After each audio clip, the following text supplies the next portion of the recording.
Nuk bëna ashtu. Është në kundërshtim me logjikën e Republikës Demokratike. E para. E dyta, në kushtet kur se ke kontrollu ujmanin. Është absurde me bo planet e tilla. Pikrisht tash mundemi.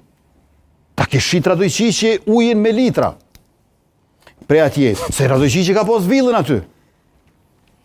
Pra, tash mundemi ne me përdor ujmanin për me na i ftof turbinat e generatorët me përdor ujin për ujmanin. Ai uj nuk është nal 27 vjet ky. Po nuk është nal. Vlerësimi tek ne. Po shikoni veç pak. Pat një tentativë për ta nalë. Shikoni veç pak. Me tash e kit garantuar që s'nalet. Pra, pa e marr ujmanin nën kontroll, nuk mundesh ti me hi në projekte për termocentrale të reja.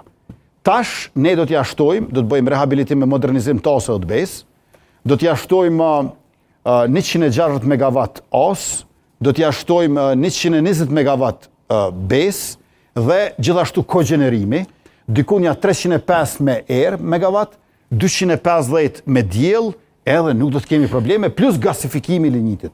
Tash është në rrugë duhur. Është një problem filan, pse mas ne mik. 93% të konsumit ton do të përmbushet nga burimet e brendshme, maksimalisht 7% do të importojmë, po edhe deri në 30% do të mund të eksportojmë. Kjo duket paradoks, po nuk është, për shkak se konsumi varet nga ora e ditës dhe stina e vitit. Kur do të ndodh kjo se dikur te 1 vjet, 2 kur sakt do të prodhojmë 97%?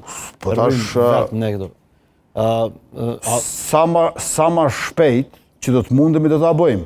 Tash i peshini që s'po varet veç prej neve. Pak më herët Zotri Matoshi tha, pse s'pe i bindë Serb të Kosovës, unë s'u pe i bindi opozitën, për me zgjedh presidentin e tyre, i thash... Kjo është çështja e vendimit juaj si qeveri. A e kuptoni, ka shumë faktor që s'po varën prej neve. Ta çon gjykatë kushtetuese.